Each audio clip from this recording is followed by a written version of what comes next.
네, 안녕하세요, 여러분. 우리 4월 11일 토요일, 오늘도 함께 말씀을 읽기 오신 모든 분들 환영합니다.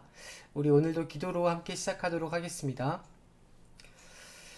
사랑과 은혜가 충만하신 아버지 하나님, 감사를 드립니다. 하나님, 오늘도 우리를 지켜 보호하여 주시고, 주님의 은혜로 하루를 보낼 수 있도록 함께하여 주시니 감사를 드립니다. 주님, 우리가 함께 말씀을 읽을 때 깨닫는 지혜를 허락하여 주시고, 주님께서 우리에게 하시는 말씀들, 또 그 말씀대로 살아갈 수 있도록 하나님 오늘 이 시간도 우리 가운데 임재하여 주옵소서. 하나님, 내일은 부활주일입니다. 우리를 위하여 다시 사신 예수 그리스도를 기념하고 또 주님을 다시 따라가기로 마음을 결정하는 시간 될 수 있도록 우리 모든 초등부 친구들과 또 영상 시청하시는 모든 분들의 가정 가운데 주님께서 그렇게 역사하여 주옵소서. 감사드리며 살아계신 예수 그리스도의 이름으로 함께 기도드렸습니다. 아멘. 안녕하세요, 여러분. 네,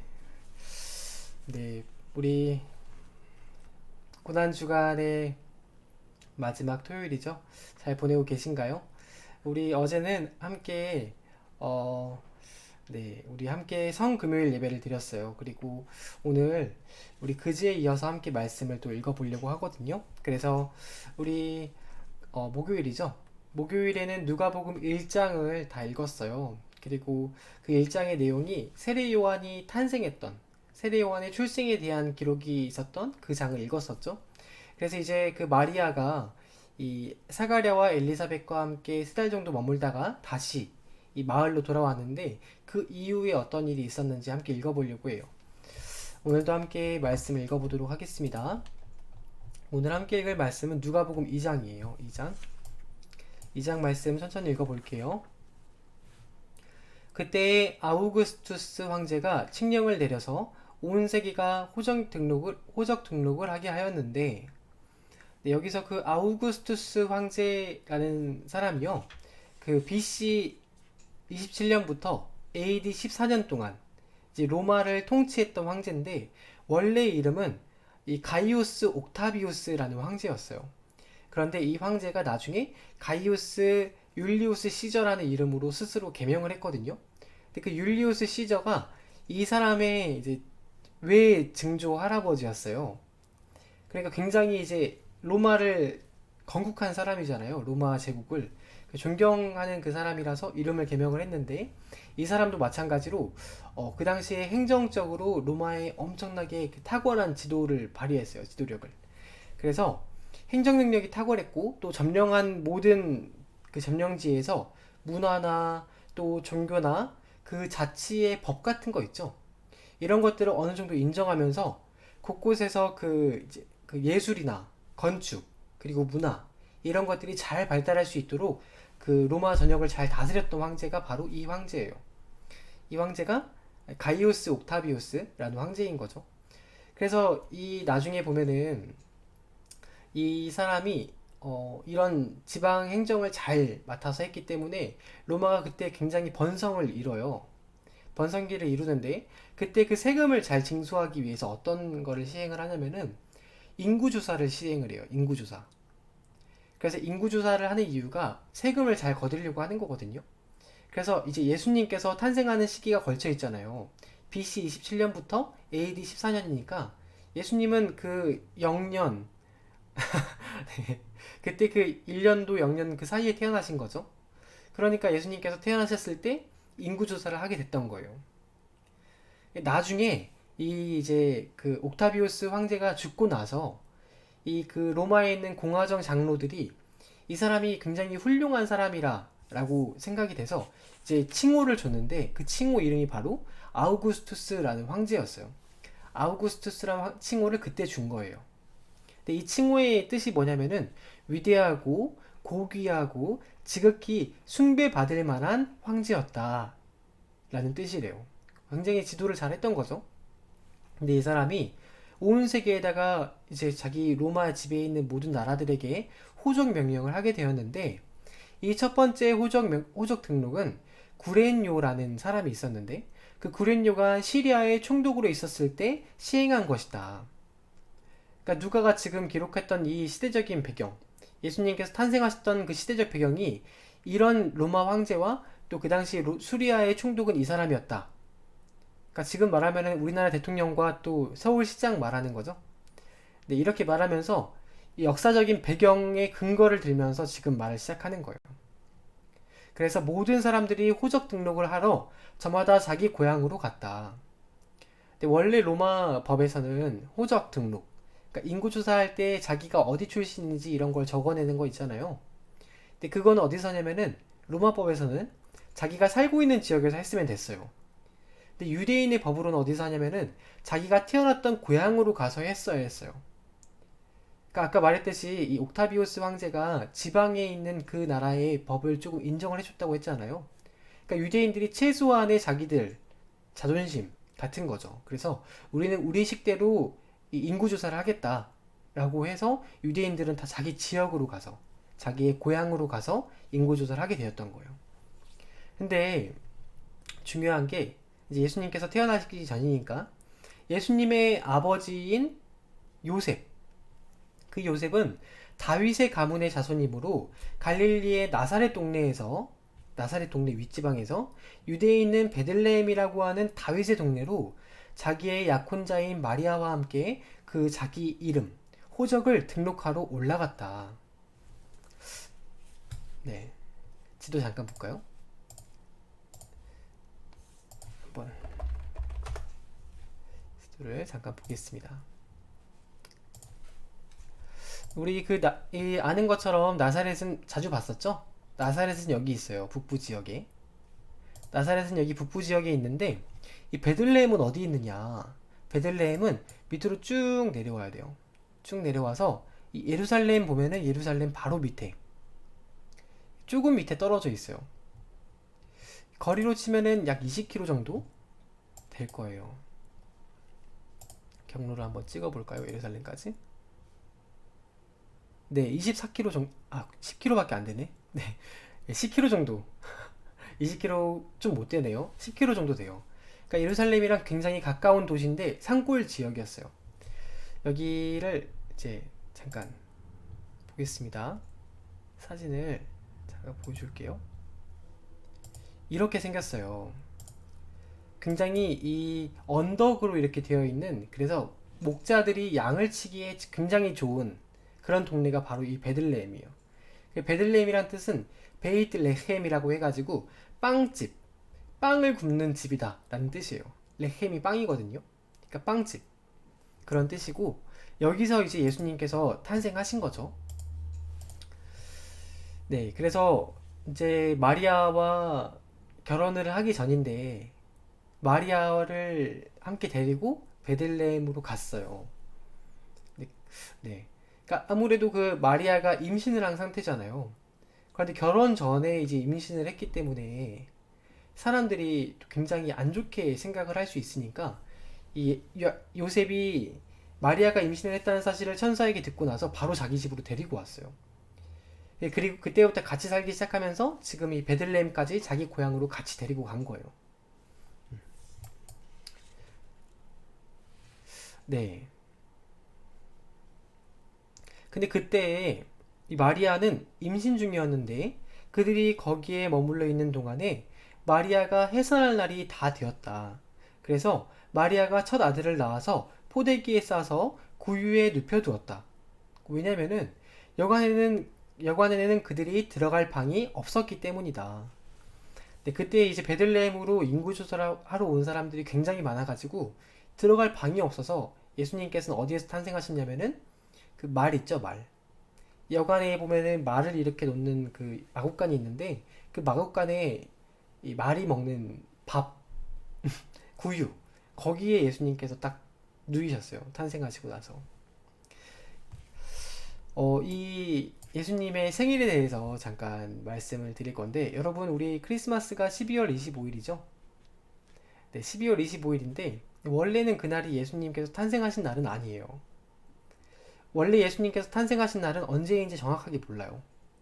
근데 그 3세기에 이제 알렉산드리아 클레멘트라는 사람은 5월 20일을 예수님의 생일로 해야 된다라고 이야기를 했대요.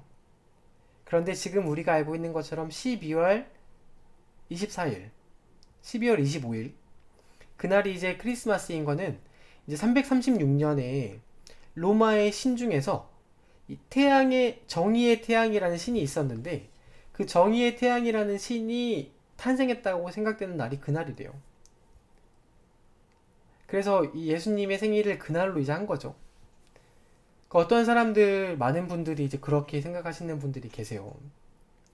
예수님의 생일을 어떻게 이방 우상의 그 탄생일에 맞춰가지고 생일을 우리가 지낼 수 있느냐. 크리스마스는 잘못됐다라고 말하는 분들이 계시거든요. 그런데 이제 전도사님 생각은 그래요.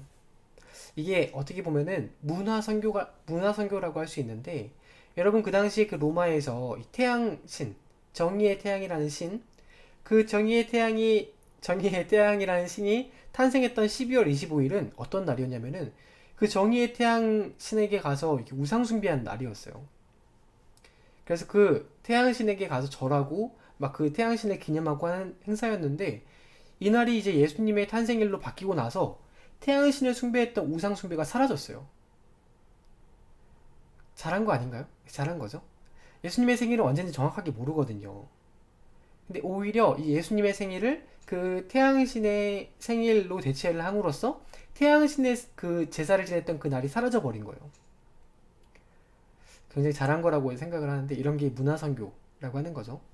그래서 어떤 목사님은 또 그런 말씀도 하시더라고요. 차라리 우리도 우리나라의 추석, 그 추석을 추수감사주일로 대체할 수 있는 방법을 생각을 해보자 라고 하시는 분도 계시더라고요.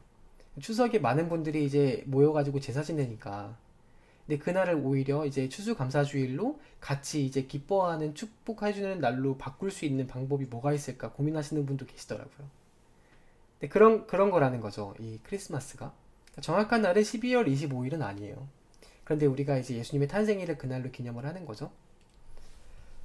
근데 그 예수님께서 탄생하시고 나서 그 근처 지역에서 목자들이 밤에 들에서 지내면서 그들의 양떼를 지키고 있었다. 그런데 주님의 한 천사가 그들에게 나타나고, 하나님, 그 주님의 영광이 그 목자들을 두루 비추니 그들은 몹시 두려워하였다. 이 목자들에게 지금 천사들이 나타났는데요. 이 목자가 그 당시에 굉장히 사회적으로 낮은 신분이었어요. 천한 신분. 그래서 굉장히 낮은 천한 신분이었는데 그 목자들이 밤에 양떼를 치고 있었던 거예요.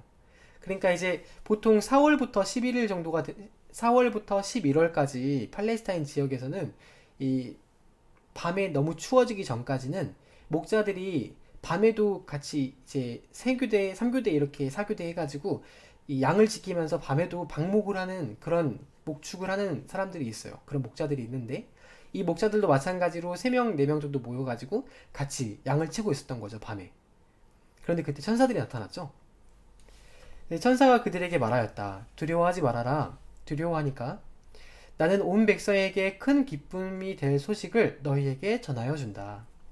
기쁨이 될 소식, 이게 바로 유앙겔리조마이라는 헬라어인데, 여러분 이 소식이 뭐냐면요, 이런 거예요. 전쟁에 나가서 우리 편이 승리를 했잖아요. 그러면은 그 승리를 한 편이 기쁘겠죠? 그 기쁜 소식을 빨리 자기 나라에 가서 전하고 싶어서 빨리 전하러 가는 그 소식, 전하러 가는 그 발걸음, 이게 바로 유앙겔리조라고 해요. 한마디로 승리의 소식인 거죠. 근데 이게 우리나라 말로 무슨 말이 되냐면은 복음이라고 표현할 수 있어요. 복음. 복음이 똑같이 유앙겔리조이거든요. 그러니까 복음은 뭐냐면은, 네, 히브리어 말로는 하부쇼라라고 하는데, 기쁜 소식, 승리의 소식을 전하는 거예요. 여러분, 그래서 우리가 예수님의 소식을 기쁜 소식이고 복음이라고 하잖아요. 이게 뭐냐면은 이 모든 세상에서 이 원수의 손으로부터 모든 인류를 구원하신 승리의 소식, 기쁨의 소식인 거죠. 여러분, 이 복음을 누가 가장 먼저 들었냐? 그 당시 가장 낮은 신분이라고 여겨졌던 목자들이 들었어요. 그리고 나중에 보면은 이 목자들이 가장 먼저 그 복음을 전하는 사람들이 돼요. 여러분, 우리에게도 예수님의 탄생하신 소식, 예수님께서 모든 원수를 이기시고 승리하신 소식이 기쁜 소식이신가요? 우리에게 기쁜 소식이 되었을 때 그게 복음이 될 수 있는 거예요. 복음. 복음이라는 원래 뜻이 승리의 소식, 기쁜 소식, 이런 뜻이 있으니까. 천사가 그래서 어떤 말을 했냐면 이렇게 말을 했어요. 오늘 다윗의 동네에서 너희에게 구주가 나셨으니 그는 곧 그리스도 주님이시다. 크리스토스 퀴리오스. 네, 그리스도 우리의 주님, 주인님. 너희는 한 갓난아기가 포대기에 쌓여서 구유에 뉘어 있는 것을 볼 터인데 이것이 너희에게 주는 표징이다. 일반적으로 그 갓난아기는 이제 큰 천으로 해가지고 조심스럽게 싸가지고 어머님이 이렇게 안고 있잖아요, 엄마가. 근데 이 예수님은 어떻게 될 거라고 지금 말을 하는 거냐면은 이제 말 구유에 누워 있고 또 포대기에다가 이렇게 싸가지고 말 구유에 놓여 있을 거다. 이것이 너희에게 주는 그 증거, 표징이 될 거다라고 말하는 거죠. 이런 아기가 예수님밖에 없으니까. 그리고 갑자기 그 천사와 더불어 많은 하늘 군대가 나타나서 수많은 천사들이죠. 하나님을 찬양하며 말하였다. 더없이 높은 곳에서는 하나님께 영광이요 땅에서는 주님께서 기뻐하시는 사람들에게 평화로다. 라고 수많은 천군 천사들이 하늘에서 찬양을 했어요. 우리 여러분, 이 예수님의 십자가 사건이 어떤 의미를 갖냐면 하나님 입장으로서는 우리를 향하신 하나님의 사랑을 증명한 날, 우리를 하나님께서 정말 사랑하신다는 것을 예수님의 십자가를 통해서 증명하신 날이에요. 그리고 그것 덕분에 하나님의 이름이 또 예수님의 이름이 높여질 수 있었던 날, 하나님께 영광이 되는 거죠. 그리고 또 우리에게는 그 십자가 덕분에 우리가 구원을 얻을 수 있었잖아요. 죄에서 자유케 될 수 있었잖아요. 그 우리에게는 이 평화로운 기쁨의 날, 이 땅의 사람들에게는 평화가 선포되는 날인 거죠. 그리고 천사들이 목자들에게서 떠나 하늘로 올라간 뒤에 목자들이 서로 말하기를 우리가 베들레헴으로 가서 주님께서 우리에게 알려주신 바 일어난 그 일들을 빨리 가서 봅시다. 서로 이렇게 말한 거죠. 예, 그리고 그들은 급히 달려가서 근방에서 이제 양을 치고 있었으니까 마리아와 요셉과 구유에 누워있는 아기를 찾아냈다. 그들은 이것을 보고 나서 이 아기에 관하여 자기들이 들은 말을 사람들에게 알려주었다. 이것을 들은 사람들은 모두 목자들이 그들에게 전하여준 말을 이상하게 여겼다. 예, 맞죠? 최초로 복음을 듣고 복음을 전하는 사람. 그들은 엄청 높이 있는 왕들도 아니었고 귀족도 아니었고 바로 사람들이 낮다고 생각했던 신분의 목자들이었어요. 그들이 가장 먼저 복음을 들었고 또 가장 먼저 이 복음, 기쁜 소식, 승리의 소식을 다른 사람들에게 전해준 거예요. 네, 그 마리아는 이 모든 말을 듣고 고이 간직하고 마음속에 곰곰이 되새겼다. 역시 마리아는 다르죠. 목자들은 자기들이 듣고 본 모든 일이 자기들에게 일러주신 그대로임을 알고 아기가 이제 말구에 누워 있었으니까 본 모든 일을 알고 돌아가면서 하나님께 영광을 돌리며 그를 찬미하였다. 그리고 8일이 지나서 아기에게 할례를 행할 때에 그 이름을 예슈아 라고 하였다. 그것은 아기가 수체되기 전에 천사가 일러준 이름이었다. 여러분, 우리 세례 요한도 8일 만에 할례를 받았었죠? 마찬가지로 예수님께서도 8일 만에 할례를 받으실 때 이름을 지었는데 그 이름이 뭐냐면은 예슈아, 즉 하나님은 구원이시다. 구원자라는 뜻의 이름을 받은 거죠. 그리고 나서 모세의 법대로 그들이 정결하게 되는 날이 차서 그들은 아기를 주님께 드리려고 예루살렘으로 데리고 올라갔다. 여러분, 그 이제 이스라엘 법에서는 이런 게 있어요. 여인이 아이를 잉태하고 출산을 하잖아요. 그러면은 그 유대인의 그 모세의 법에서는 출산을 하고 피를 하혈을 많이 하기 때문에 그 출산을 할 때 여인이 부정해진다라고 생각을 해요. 그래서 그 부정해진 피가 언제 맑아지고 정결하게 되냐면은 남자아이를 출산한 경우에는 40일, 그리고 여자아이를 출산한 경우에는 80일 뒤에 그 피가 맑아지고 다시 정결케 된다라고 생각을 했어요. 그래서 이제 그 80일 또 40일이 지나면은 그 이제 여인이 출산을 한 여인이 이 예루살렘으로 올라가서 제사장에게 정해진 예물을 드리고 또 하나님께 제사를 지내서 부정했던 그것을 정결케 하는 그 예식을 치렀어요. 그 예수님도 마찬가지로 남자아이기 때문에 40일 뒤에 이 마리아 엄마가 이제 예수님을 안고 간 거죠. 예루살렘으로. 그래서 제사장에게 보이면서 정결예식을 드리려고 간 거예요. 네. 그리고 이제 그것은 또 하나는 첫째 아들을 낳으면은 규례가 이런 법이 있었는데 첫째 아들을 낳으면은 하나님께서 이렇게 말씀하셨어요. 너희가 낳는 첫째 아들과 모든 태에서 낳은 첫째 짐승은 다 나의 것이다. 그런데 첫째 짐승은 하나님께 바치는데 첫째 아들을 너희가 나에게 바치는 대신 내가 첫째 아들을 대신할 사람들을 너희 중에서 데려가겠다. 그 사람들이 누구냐면은 레위인들. 레위 후손들이라고 하죠. 레위의 몸에서 나온 자손들. 그 레위인을 첫째 아들 대신 내가 이제 내 성전을 섬기는 일을 맡기겠다. 라고 한 거예요. 그런데 이제 중요한 게 레위인 일에 첫째 아들 일 이렇게 1대1 매치가 돼야 되는데 만약에 레위인의 수가 부족하면은 첫째 아들이 이제 첫째 아들을 낳았을 때 레위인의 수가 부족하면은 성전에 5세겔이라고 하는 이 성전세를 또 낼 수 있는 그 방법을 준 거예요. 그래서 이런 규례 때문에 예수님께서 첫째 아들이잖아요. 그래서 지금 그 성전에 가가지고 마리아가 이 예수님을 하나님께 드리는 이런 예식을 치른 거죠. 네, 그것은 주님의 율법에 기록된 바 어머니의 태를 처음 여는 사내 아이마다 남자 첫째 아들 주님의 거룩한 사람으로 불릴 것이다. 한 대로 한 것이요. 구별될 거라는 거죠. 또 주님의 율법에 이르신 바 산비둘기 한 쌍이나 어린 집 비둘기 2마리를 드려야 한다. 한 대로 희생제물을 드리기 위한 것이었다.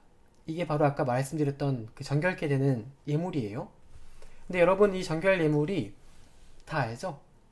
우리 설교 때 설명 많이 했으니까 번제를 드리고 또 이 번제를 드리고 속죄제를 드리고 두 개의 제사를 드려야 했었는데 번제제 같은 경우는 양을 드려야 했고 또 속죄제 같은 경우는 비둘기를 드려야 했어요. 그런데 굉장히 가난한 사람들의 경우에는 양이 비싸니까 이 양을 대신해서 비둘기를 드리게 했어요. 다시 말하면 비둘기 2마리를 가져다가 한 마리는 번제로 드리고 한 마리는 속죄제로 드릴 수 있도록 한 거예요. 근데 지금 여러분 보면은 요셉, 마리아가 어떤 동물을 제물로 드렸나요? 산비둘기 한 쌍이랑 또 집비둘기, 어린 집비둘기 이 2마리를 지금 가지고 온 거죠. 다시 말하면 무슨 말이냐? 요셉과 마리아의 가정 형편이 좋은 편이 아니었다. 부유한 편이 아니고 굉장히 가난한 사람. 그 당시에 소득이 굉장히 낮은 그 형편이 어려운 사람에 속했다. 라고 볼 수 있는 거죠. 예수님께서 탄생하신 그 가정도 굉장히 부유한 가정이 아니었어요. 네, 여러분 오늘은 여기까지 같이 보겠습니다. 우리 오늘 또 기도로 하루를 마무리하시고 내일은 부활주일이죠. 이 부활의 기쁨을 마음껏 누리시는 그 시간이 되시기를 축복합니다.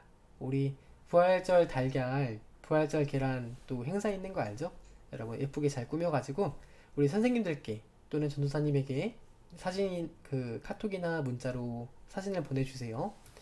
네, 그럼 오늘은 여기까지 하고 전도사님은 다음 주 월요일에 함께 또 만나도록 하겠습니다. 여러분 안녕히 주무세요. 안녕.